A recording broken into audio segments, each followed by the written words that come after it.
So তুমি যে কোশ্চেনটা করেছো খুবই ভ্যালিড কোশ্চেন, যে আসলে তো উত্তর উত্তর বৃদ্ধি পাওয়ার কথা, আবার কমতেছে কেন?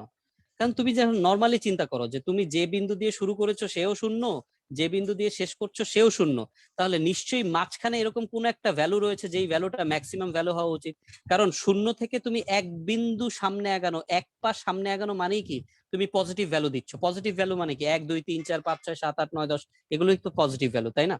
তার মানে এক বিন্দু সামনে আগানো মানেই তুমি যদি পজিটিভ ভ্যালু দিতে পারো, এবং তুমি পজিটিভ ভ্যালু দিতে দিতে দিতে দিতে দিতে দিতে আবার যদি তুমি শূন্যের কাছাকাছি যাও, নিশ্চয়ই আমরা যদি সংখ্যা রেখার দিকে দেখি, সংখ্যা রেখার কথা যদি চিন্তা করি, যে সংখ্যা রেখায় আমরা যখন শূন্যের কথা বলি, তো শূন্য থেকে যদি আমরা 1 2 3 এরকম করে আমরা যদি ডান পাশে যেতেই থাকি, তাহলে একসময় তো আমরা ইনফিনিটিতে পৌঁছে যাব। কিন্তু আমি দেখতেছি না, শূন্য থেকে আমি যতই ডান পাশে যাচ্ছি সেখান থেকে আমি আবার কি হচ্ছে, শূন্যতে ফেরত আসতেছে। তার মানে কি নিশ্চয়ই মাঝখানে এরকম একটা মান রয়েছে যেটা আমি শূন্য থেকে গিয়ে সেই মানটা টাচ করে আবার সেই মান থেকে ধীরে ধীরে ধীরে ধীরে ধীরে ধীরে কি শূন্যের কাছাকাছি নেমে আসতেছি। তার মানে শূন্য থেকে শুরু হয়ে শূন্যতে যেতে গেলে পজিটিভ মান হলে মানগুলো নিশ্চয়ই 1 2 3 4 করে বাড়ছে, আবার 4 3 2 3 1 করে কমছে।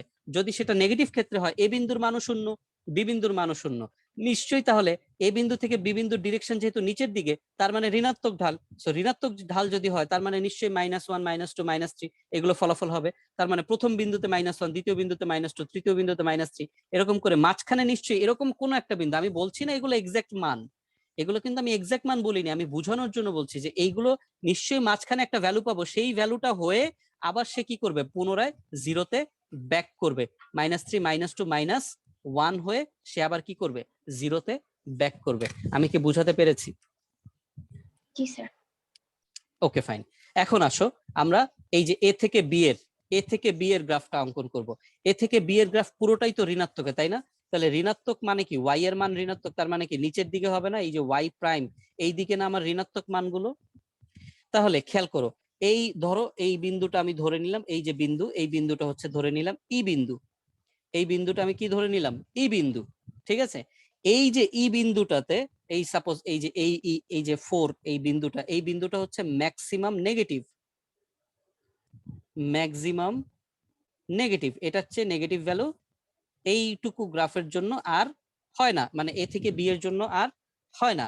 এখন তাহলে ম্যাক্সিমাম নেগেটিভ যেহেতু, তো ম্যাক্সিমাম নেগেটিভ, নেগেটিভ কিন্তু খেয়াল করো, নেগেটিভ কিন্তু তার মানে নিচের দিকে যাবে, ওয়াই অক্ষের মূল বিন্দু থেকে নিচের দিকে যাবে। তাহলে ধরো এই বিন্দুটা হচ্ছে তার কি ম্যাক্সিমাম নেগেটিভ ভ্যালু, এই বিন্দুটা হচ্ছে তার ম্যাক্সিমাম নেগেটিভ ভ্যালু। তাহলে এখন আসলে নাম দেই, তাহলে আমরা এ বিন্দু থেকে বি বিন্দুর দিকে যাচ্ছি, মাঝখানে ই বিন্দুটা পাচ্ছি আমরা ম্যাক্সিমাম নেগেটিভ ভ্যালু, তার মানে নিচের দিকে গেল গ্রাফটা। এইগুলো কিন্তু মাইনাসে মান, তাই না? -1 -2 -3। উপরের দিকের গুলো কেমন মান? উপরের দিকের গুলো পজিটিভ মান, +1 +2 +3।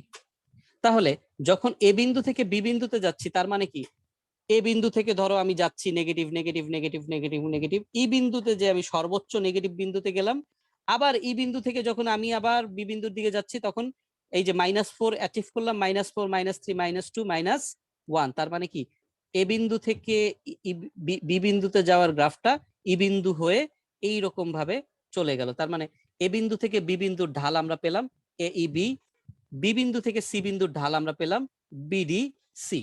বুঝতে পেরেছি? জি স্যার। Okay fine. আবার এখন এইটাকে যদি আমি ধরি ও বিন্দু, কথার কথা, এইটুকুকে যদি আমরা ধরি ও বিন্দু, এইটুকুকে আমি কি ধরলাম, ও বিন্দু ধরলাম। এখন ও বিন্দু থেকে আমি এ বিন্দুতে যেতে চাই, এটা কি উপরের দিকে উঠতেছে, ও বিন্দু থেকে এ বিন্দু কোথায় উঠতেছে, উপরের দিকে উঠতেছে। তাহলে নিশ্চয়ই মাঝখানে এরকম একটা বিন্দু পাবো, ধরে নিলাম আমরা ডিই বসালাম, এটা ধরে নিলাম এফ। ও বিন্দু থেকে এ বিন্দু যেহেতু উপরের দিকে উঠতেছে, তার মানে এটা অবশ্যই পজিটিভ। ও বিন্দু থেকে এ বিন্দু পর্যন্ত যেহেতু উপরের দিকে উঠতেছে, ডেফিনেটলি এটা কি ঢাল, পজিটিভ ঢাল। কিন্তু ও বিন্দু যেহেতু এক্স অক্ষের সাথে, যেহেতু এটা মানে একদম নিচ থেকে, তার মানে ও বিন্দুর মানও হচ্ছে শূন্য, এ বিন্দুর মানও কি হচ্ছে শূন্য। এখানে মানটা না বসাই, এটা বুঝে নেই। ও বিন্দুর মানও শূন্য, এ বিন্দুর মানও শূন্য। তাহলে শূন্য থেকে পজিটিভ হয়ে হয়ে হয়ে হয়ে নিশ্চয়ই মাঝখানে একটা মানে সে সর্বোচ্চ মানে পৌঁছায়, সেই সর্বোচ্চ মান থেকে আস্তে আস্তে আবার কমতে কমতে কমতে কমতে কমতে সে জিরোতে যে পৌঁছায়। বুঝাতে পারলাম? তাহলে এফ বিন্দুতে আমরা কি পাবো, সর্বোচ্চ মানটা পাবো। এফ বিন্দুতে আমরা কি পাবো, এই ও থেকে এ গতিপথের জন্য, ও থেকে এ গতিপথের জন্য আমরা সর্বোচ্চ ঢালটা পাবো, ও থেকে এ গতিপথের জন্য আমরা সর্বোচ্চ ঢালটা পাবো। তার মানে ও বিন্দু থেকে, এই যে ও বিন্দু, হ্যাঁ, ও বিন্দু থেকে আমরা ঢাল পজিটিভ, ঢাল পজিটিভ, ঢাল পজিটিভ, ঢাল পজিটিভ, ঢাল সর্বোচ্চ, আবার ঢাল পজিটিভ, ঢাল অল্প পজিটিভ, ঢাল আরো অল্প পজিটিভ, ঢাল আবার শূন্য। তার মানে এই যে আমরা পেলাম ও এফ এ গতিপথের আমরা কি বলে ঢাল পেলাম, ও এফ এ, এইটা হচ্ছে আমার এই গতিপথের ঢাল। তার মানে ও থেকে সি পর্যন্ত আমরা যে গতিপথটা এঁকেছিলাম, সে ও থেকে সি পর্যন্ত গতিপথের যে নিচের যে রেখাটা, যে বক্রপথটা আমরা অঙ্কন করলাম, সেটা হচ্ছে নিচের বক্রপথের ঢাল। তার মানে আমরা উপরের যে বক্র রেখা, এটা হচ্ছে আমার বক্র রেখা এক্স অক্ষের সাপেক্ষে, আর নিচেরটা হচ্ছে আমাদের বক্র রেখার ঢাল। উপরেরটা হচ্ছে আমাদের বক্র রেখা এবং নিচের অংশটা হচ্ছে আমাদের বক্র রেখার ঢাল। বুঝতে পেরেছি? জি স্যার। তাহলে এখানে আমি আর একটু বলি, এখানে যেহেতু বিন্দুগুলো নিয়ে কাজ করছি, তাহলে ঢাল শূন্য, ঢাল শূন্য নিয়ে আমরা এ বি সি বিন্দু, এই তিনটা বিন্দুতে আমরা পেয়েছি ঢাল শূন্য, এবং এফ বিন্দু ডি বিন্দু, এই জায়গায় আমরা কিন্তু পাচ্ছি maximum, maximum positive, maximum positive কিন্তু আমরা পাচ্ছি এফ এবং ডি, কারণ এই দুইটা বিন্দুই কি উপরের দিকে যাচ্ছে, আর একটা মাত্র গতিপথ নিচের দিকে আমরা দেখিয়েছি, সেই একটা গতিপথের জন্য আমরা ম্যাক্সিমাম নেগেটিভের কথা বলছি।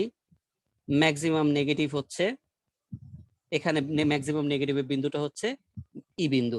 তাহলে আমরা আসলে মূলত এই 6টা বিন্দু নিয়ে কাজ করেছি, A B C D E F, এই 6টা বিন্দু নিয়েই আমরা আসলে আমাদের এই জায়গায় কথা বলেছি। তাহলে খেয়াল করে দেখো, আমরা আমাদের এই যে ঢালের কনসেপ্ট থেকে, সরল রেখা এবং তার ঢাল কনসেপ্ট থেকে আমরা একটা বক্ররেখার কি বের করলাম, ঢাল বের করলাম। Right or wrong?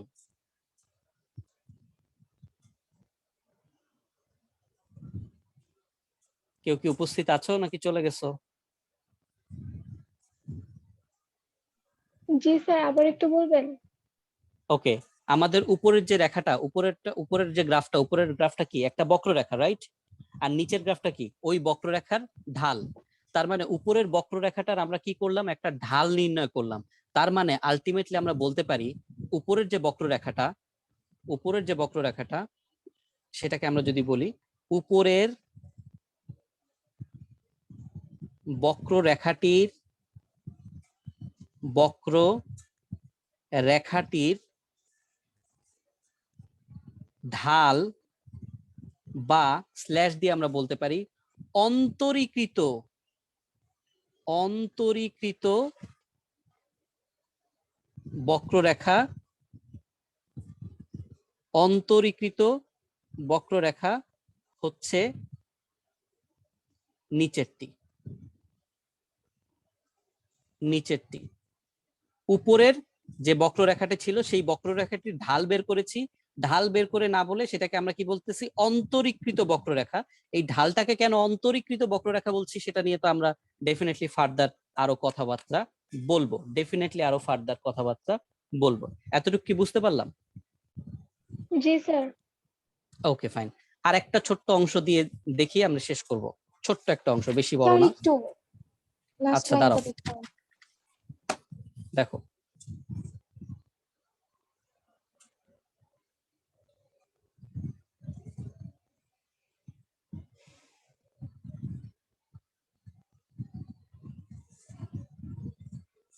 স্যার হয়েছে। Okay fine.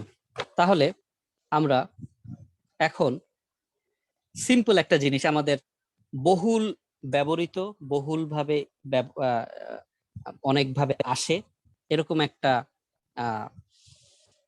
অন্তরীকৃতকরণটা আমরা দেখব। আচ্ছা, তোমাদেরকে যদি জিজ্ঞেস করি, যারা মোটামুটি ফিজিক্স পড়ছো বা যারা জানো কিছুটা হইলেও ক্যালকুলাস, না জানলেও ক্যালকুলাস ব্যবহার করেছো, তাদেরকে যদি আমি জিজ্ঞেস করি যে d by dx sine x এর রেজাল্ট কত, দ্যাট মিনস আমি তোমার কাছে জানতে চাচ্ছি d by dx sine x এর রেজাল্ট কত? কেউ কি জানি? তাওহিদ, মাসুম, মুন্নি, না স্যার। মারিফা,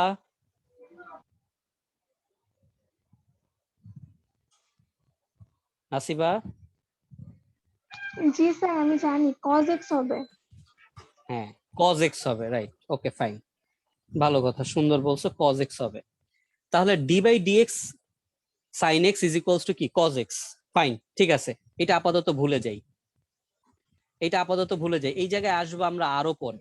এই জায়গাটার কিভাবে সৃষ্টি হয়েছে, কোন জায়গা থেকে কি, এগুলো সবই আমি দেখাবো। সেই জায়গায় আসবো আমরা অনেক পরে। ফার্স্টে আপাতত সাইন এক্স এর গ্রাফ কেমন দেখতে, যারা আমার কাছে 6.3 করেছিল তারা জানো খুব ভালো মতো করে। সো তাদের জন্য আমি একটু বই থেকে সাইন এক্স এর গ্রাফটা দেখাবো। Just give me a second, just give me a second.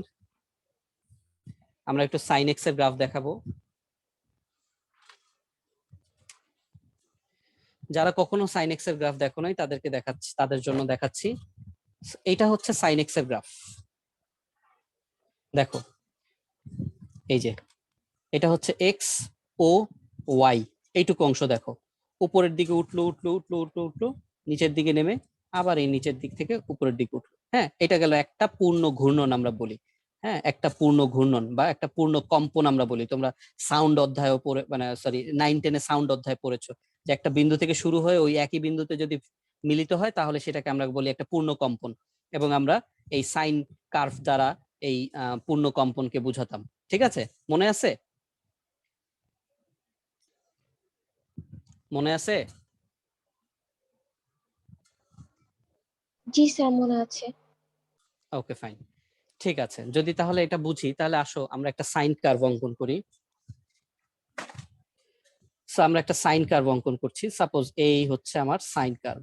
ধরো এই এখান থেকে শুরু হয়ে এতটুকু পর্যন্ত পূর্ণ কম্পন, আমি একটু এক্সট্রা নিলাম, কথার কথা, আমি একটু এক্সট্রা নিলাম, ধরো এই বিন্দু পর্যন্ত নিলাম। তাহলে এখন আমাকে বলো, এটা তো এক ডেফিনেটলি বক্ররেখা, সাইন কার্ভ টার্ভ সব ভুলে যাই, এটা তো একটা বক্ররেখা, রাইট অর রং? হ্যাঁ, নাম দেয়াই যায়, এটা সাইন এক্স এর বক্ররেখা, সাইন এক্স এর কার্ভ, সাইন এক্স এর কার্ভ।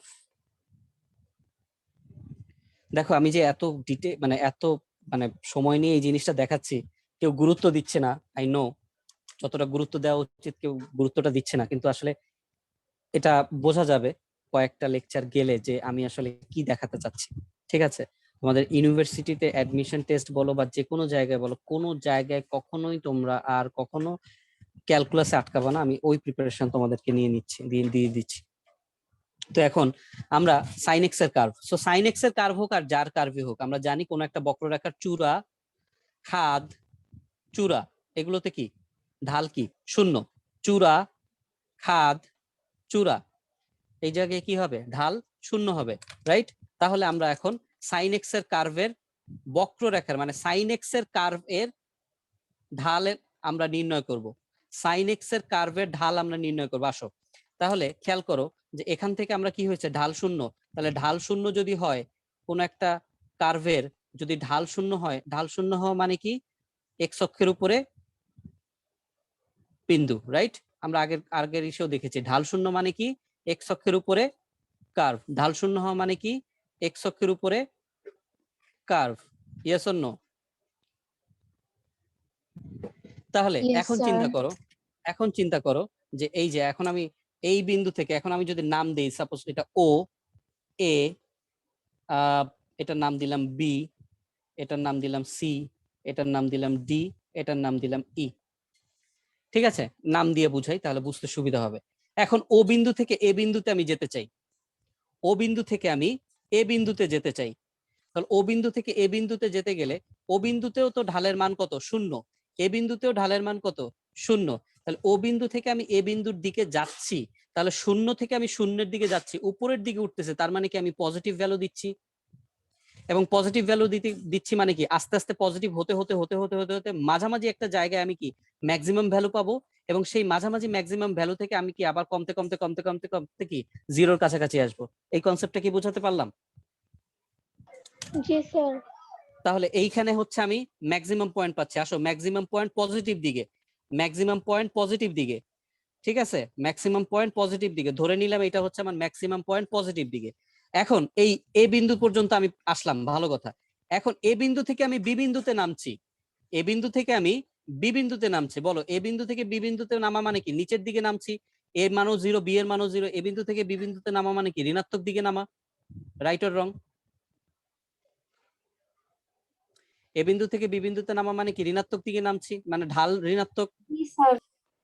আর ঢাল ঋণাত্মক হলে মানে কি? 0 থেকে 0, তার মানে 0 পরে -1, -2, -3, এরকম করে এরকম একটা বিন্দুতে আমি কি পাবো? আমার সর্বোচ্চ ঋণাত্মক বিন্দুটা পাবো, বা সর্বোচ্চ নেগেটিভ ঢালটা পাবো। এবং সর্বোচ্চ নেগেটিভ ঢাল কোথায় হয়? ওয়াই অক্ষের নিচের দিকে। তার মানে আমি এরকম একটা বিন্দুতে ধরে নিলাম আমি কি পাবো, বা আরো একটু নিচে আমি ধরে নিলাম আমি নেগেটিভ ঢালটা পাবো। এরপরে আসো, এরপরে আমি এ বিন্দু থেকে বি বিন্দুতে নেমে গেছি। এখন বি বিন্দু থেকে সি বিন্দুতে আরো নিচের দিকে নামতেছি, বি বিন্দু থেকে সি বিন্দুতে আরো নিচের দিকে নামতেছি। ঠিক আছে, তাহলে এটার মাঝামাঝি সময় আমি একটা পাবো সর্বোচ্চ। আবার সি বিন্দু থেকে ডি বিন্দুতে আমি উপরের দিকে উঠতেছি, সি বিন্দু থেকে ডি বিন্দুতে আমি উপরের দিকে উঠতেছি। আবার ডি বিন্দু থেকে ই বিন্দুতে আমি উপরের দিকে উঠতেছি।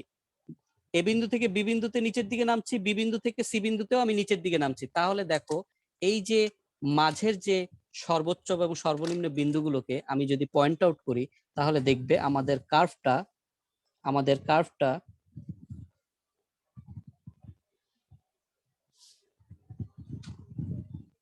এই রকম হবে।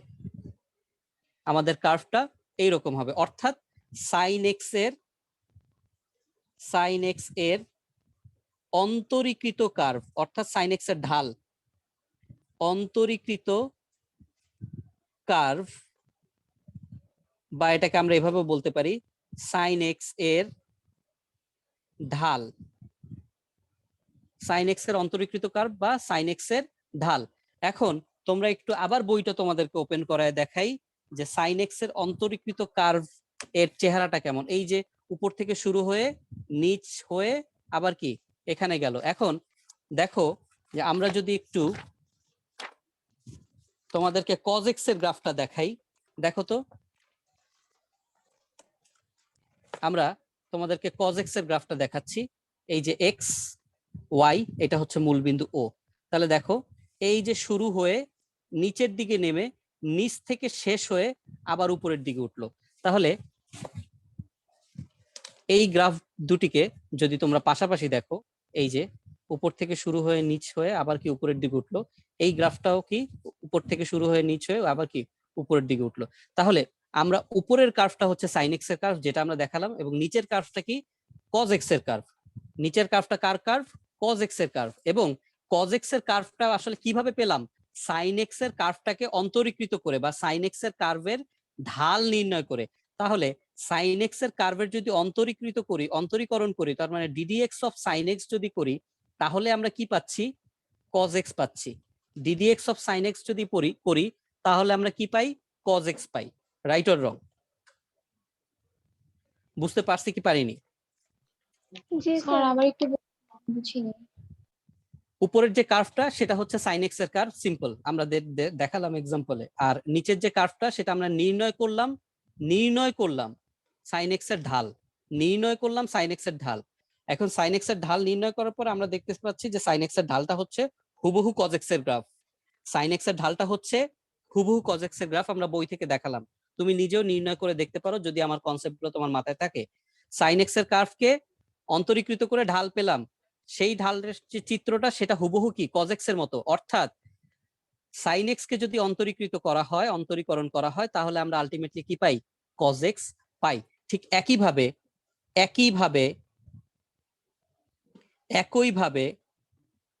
যত ত্রিকোণমিতিক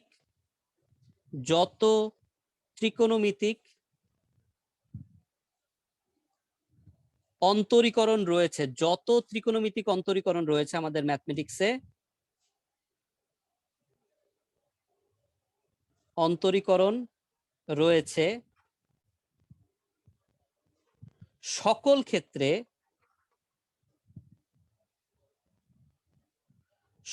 ক্ষেত্রে ঢাল নির্ণয়ের মাধ্যমে ঢাল নির্ণয়ের মাধ্যমে অন্তরীকরণ করা সম্ভব। অন্তরীকরণ করা সম্ভব। কথাটার মানে কি? কথাটার মানে হচ্ছে সাপোজ আমার যদি এখন আমরা ডিডিএক্স অফ কি বলা যায় যে আমরা কি করছি সাইন এক্স, তাহলে আমরা কি পেলাম? কজ এক্স পেলাম, তাই না?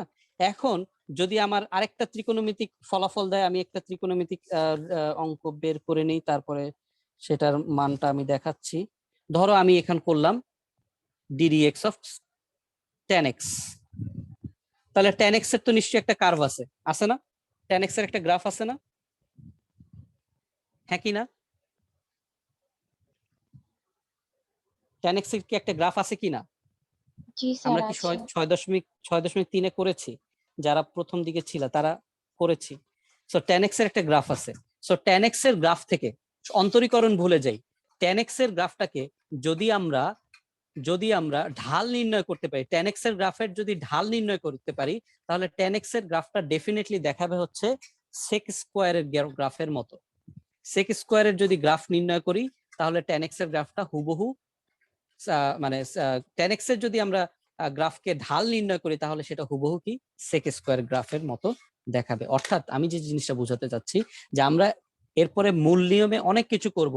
ডিডিএক্স অফ কট এক্স এর গ্রাফের মান বের হবে হচ্ছে মাইনাস কসেক এক্স স্কোয়ার, তারপর ডিডিএক্স অফ সেক এক্স এর মান বের হবে sec x into tan x. তার মানে এই যে কথাগুলো আমরা বললাম, যে আমরা যে অন্তরীকরণের কথাগুলো বললাম, এই সব জিনিসগুলো আসলে আসতেছে কি থেকে? ঢালের কনসেপ্ট থেকে। আসলে সবগুলো আর আসতেছে আসলে কিসের কনসেপ্ট থেকে? ঢালের কনসেপ্ট থেকে। সেই জন্যই লাস্ট কয়েকটা ক্লাস ধরে আমরা ঢাল নিয়ে কথা বলছি। এবং এই ঢালের কনসেপ্টটা কতটা গুরুত্বপূর্ণ সেটা কিভাবে বুঝবো? যখন আমরা অ্যাডমিশন টেস্টের ক্রিটিক্যাল কোশ্চেন গুলো সলভ করব, তখন দেখবো এরকম কার্ভ দিয়ে অঙ্কগুলো দিবে আমাদের। সো তোমরা একটু অ্যাডমিশন টেস্টের বইটাও আমি সবসময় সাথে রাখতে বলি, দেখলে বুঝবা যে আমরা আসলে কোন লেভেল পর্যন্ত বেসিকটা দিয়েছি। বুঝাতে পারলাম সবাইকে? জি স্যার। ওকে স্যার, ভালো থাকবেন, সুস্থ থাকবেন। অবশ্যই আবারও বলেও লাভ নাই, বাট তারপরও বলবো যে এই ভিডিওগুলো দিচ্ছি, সেই ভিডিওগুলো মিনিমাম 2-3 বার করে দেখলে আপনার জন্য কোনো ক্ষতি হবে না, লাভ হবে। কারণ এই সেম জিনিসগুলো আমাদের বারবার অঙ্ক করতে গিয়ে লাগবে। ঠিক আছে, বারবার অঙ্ক করতে গিয়ে লাগবে। আগামীকালকে 9:30টায় আবার ক্লাস আছে। এখন এই মুহূর্তে 5 জন উপস্থিত আছেন, একটু চ্যাট বক্সে 5 জনের নামটা লিখে রাখেন।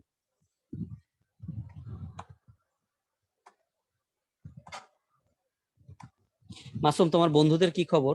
রায়হান, মাসুদ, তাদের কি কোনো আপডেট আছে?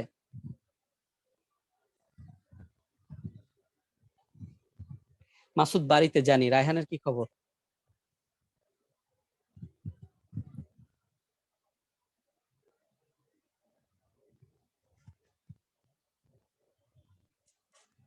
ওকে, রায়হান অসুস্থ, তাহলে তার কিছু বলার নেই। ঠিক আছে স্যার, সবাই ভালো থাকেন, সুস্থ থাকেন। আগামীকালকে আবার 9:30টায় ক্লাস, ডিউ টাইমে চলে আসবেন। আবারও বলছি, ভিডিওগুলো বারবার দেখতে পারলে আপনার জন্য লাভ হবে, আমরা অঙ্কটা ভালো মতো করে বুঝাতে পারবো। ওকে, ভালো থাকবেন সবাই।